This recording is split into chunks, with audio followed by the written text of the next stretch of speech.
Bismillahirrahmanirrahim. Assalamualaikum warahmatullahi wabarakatuh.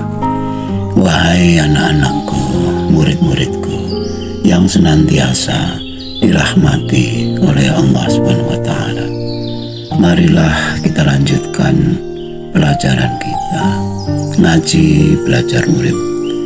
Kali ini kita membahas mengenai masih adakah kedamaian hati? Adakah kita bertemu dengan orang yang pembicaraannya menenteramkan hati kita, apapun situasi dan kondisi yang kita hadapi?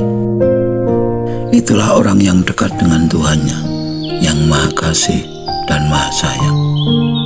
Cahaya kasih sayang itu memancar ke dalam hati, pikiran, dan pembicaraannya.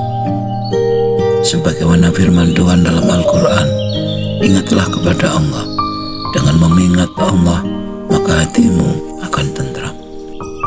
Itulah orang yang baginya tidak ada yang lebih penting daripada menebar kasih tanpa pilih kasih. Sebagai bukti nyata ketentraman hati yang selalu terhubung dengan yang Maha menenteramkan. Sebenarnya hal seperti inilah yang antara lain sering diperintahkan dalam Quran atas perintah wa aqimis shalah wa atuz zakah. Dirikanlah sholat dan keluarkanlah zakat, yang apabila dipahami secara syariat adalah melaksanakan sholat, terutama sholat 5 waktu, dan mengeluarkan zakat yang berarti memotong penghasilan kita dengan persentase tertentu 2,5% misalnya. Namun jika dipahami secara hakikat, sholat adalah terhubung atau tersambung dengan Tuhan, maka zakat adalah selalu bertumbuhnya hubungan tersebut. Dengan sendirinya, jika keterhubungan itu semakin dekat, semakin erat, atau bahkan serasa menyatu, maka wajarlah yang muncul adalah kebersihan hati, pikiran, dan ucapan yang melandasi akhlak luhur, yaitu selalu menebar kasih sebagaimana yang selalu Tuhan lakukan. Dan hal itu tergambar oleh apa yang selalu dilakukan oleh Rasulullah, wa innahu khuluqul Quran, dan akhlaknya adalah Al-Quran. Akhlak Rasul adalah teladan yang paling sempurna dalam berbagai situasi dan kondisi, karena gabungan karakter yang lengkap antara sidik, amanah, tabligh, dan patona, antara bijaksana, tegas, lembut, dan cerdas. Sebagai seorang jenderal perang, Rasul adalah komandan yang cerdas dan pemberani. Sebagai kepala negara, Rasul adalah pemimpin yang tegas dan bijaksana. Sebagai ulama, Rasul adalah ulama yang lembut namun penuh wibawa. Dan sebagai pedagang, Rasul adalah pedagang yang jujur dan selalu memuaskan pelanggan. Dan sebagai kepala rumah tangga, Rasul adalah sosok yang hangat, cair, dan selalu melayani. Maka tidak heran Rasul adalah teladan bagi umat manusia. Namun sungguh sayang jika Rasul hanya dibayangkan sebagaimana bayangan para ulama-ulama ahli fikih, bahwa Rasul adalah sosok yang selalu menghalalkan atau mengharamkan segala sesuatu, atau selalu menganggap bid'ah segala sesuatu yang tidak pernah dilakukannya. Wa ma arsalnaka illa rahmatan alamin adalah legitimasi dan amanah untuk menjadi rahmat, manfaat bagi seluruh manusia, bahkan alam semesta, bukan hanya untuk satu umat atau satu golongan semata. Namun sungguh sayang, pesan yang universal itu tidak mampu dipahami oleh justru sebagian besar umat Islam itu sendiri. Hal ini terbukti masih sulitnya umat Islam membedakan antara budaya Arab dan mana ajaran Islam yang penuh kasih itu. Masih melekat kuat di benak mayoritas umat Islam bahwa orang Arab lebih Islam daripada orang non-Arab.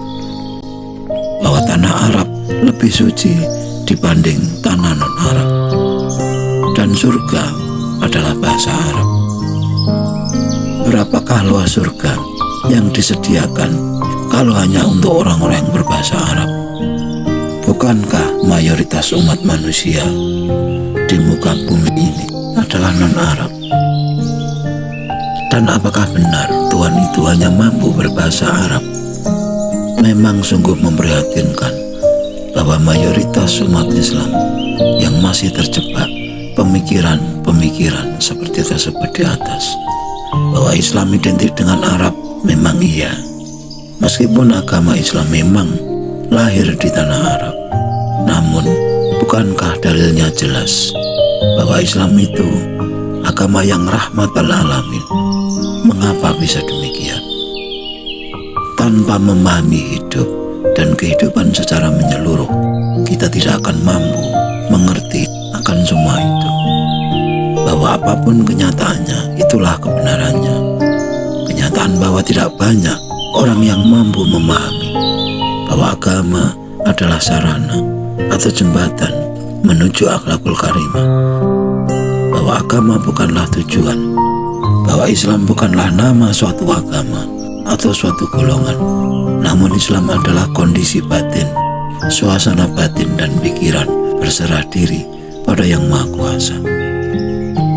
Bahwa Islam adalah sumber kedamaian dan sekaligus berfungsi mendamaikan siapa saja, di mana saja, dan dalam situasi dan kondisi apa saja.